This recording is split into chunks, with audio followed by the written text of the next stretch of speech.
ನಮಸ್ಕಾರ ವೀಕ್ಷಕರೇ, ಶುಭೋದಯ. ಜಾತಕ ಫಲ ವಿಶೇಷ ಕಾರ್ಯಕ್ರಮಕ್ಕೆ ನಿಮ್ಮೆಲ್ಲರಿಗೂ ಸ್ವಾಗತ. ನಾನು ಶ್ವೇತಾ ಆಚಾರ್ಯ.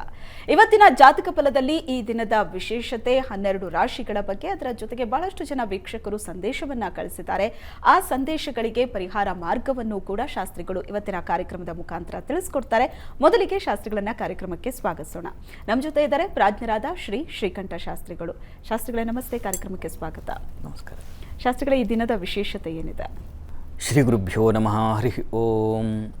ಮೂರ್ತಿತ್ವೇ ಪರಿಕಲ್ಪಿತ ಶಶಿಭೃತೋ ವರ್ತ್ಮ ಪುನರ್ಜನ್ಮನ ಮಾತ್ಮೇತ್ಯಾತ್ಮವಿದಾಂ ಕೃತುಶ್ಚ ಯಜತಾಂ ಭರ್ತ ಅಮರಜ್ಯೋತಿಷಾಂ ಲೋಕಾನಾಂ ಪ್ರಳಯೋದ್ಭವ ಸ್ಥಿತಿವಿಭುಶ್ಚಾನೇಕಧಾಯ ಶಿರತೌ ವಾಚನ್ನ ಸದದಾತ್ಮನೇಕ ಕಿರಣಃ ತ್ರೈಲೋಕ್ಯ ದೀಪೋ ರವಿಃ. ಸಮಸ್ತ ವೀಕ್ಷಕರಿಗೆ ಶುಭೋದಯ, ಶುಭ ಬೆಳಗು. ಈ ದಿನದ ಸಂದೇಶಗಳನ್ನು ಪರಿಶೀಲಿಸೋಣ. ತತ್ಪೂರ್ವದಲ್ಲಿ ಇವತ್ತಿನ ಪಂಚಾಂಗ ಗಮನಿಸ್ಕೊಳ್ಳೋಣ. ಶ್ರೀ ಕ್ರೋಧಿನಾಮ ಸಂವತ್ಸರ, ಉತ್ತರಾಯಣ, ವಸಂತ ಋತು, ಚೈತ್ರ ಮಾಸ, ಶುಕ್ಲ ಪಕ್ಷವಾಗಿದೆ. ಈ ದಿವಸ ಸೋಮವಾರವಾಗಿರ್ತಕ್ಕಂಥದ್ದು. ಚತುರ್ದಶಿ ತಿಥಿ, ಹಸ್ತ ನಕ್ಷತ್ರ. ಈ ದಿವಸ ಸೋಮವಾರ ಮತ್ತು ಚತುರ್ದಶಿ ಇದೆ. ಚತುರ್ದಶಿ ಅಮ್ಮನವರು ಉಪಾಸನೆ ಮಾಡಬೇಕು ಅಂತಿದೆ. ಚತುರ್ದಶಿಯಲ್ಲಿ ಪೌರ್ಣಿಮೆ ಸಮೀಪದಲ್ಲಿರ್ತಕ್ಕಂಥ ಚತುರ್ದಶಿ ದಿವಸ ಚಂಡಿಯಾಗವನ್ನು ಮಾಡಿಸಿದ್ರೆ ಅದು ಮಹಾಫಲವನ್ನು ತಂದುಕೊಡುತ್ತೆ ಅಂತ.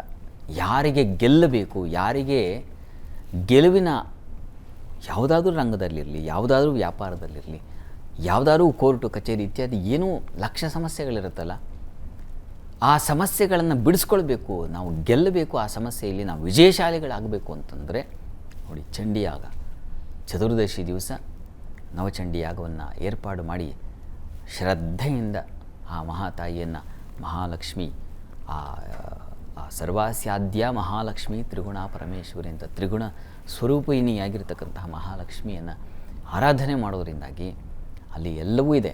ಸತ್ವ ರಜಸ್ತಮೋ ಗುಣಗಳ ಒಂದು ದಿವ್ಯವಾದ ಪ್ರತೀಕ.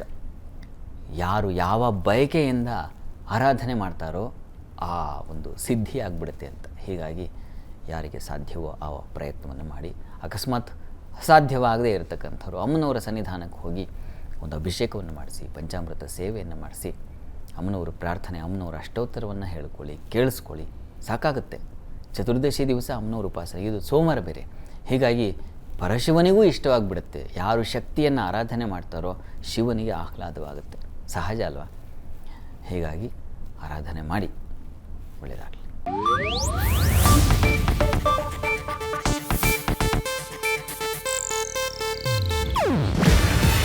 ಇದು ಏಷ್ಯಾನೆಟ್ ನ್ಯೂಸ್ ನೆಟ್ವರ್ಕ್ ಪ್ರಸ್ತುತಿ. ನೀವು ನೋಡ್ತಿದ್ದೀರಾ ಏಷ್ಯಾನೆಟ್ ಸುವರ್ಣ ನ್ಯೂಸ್.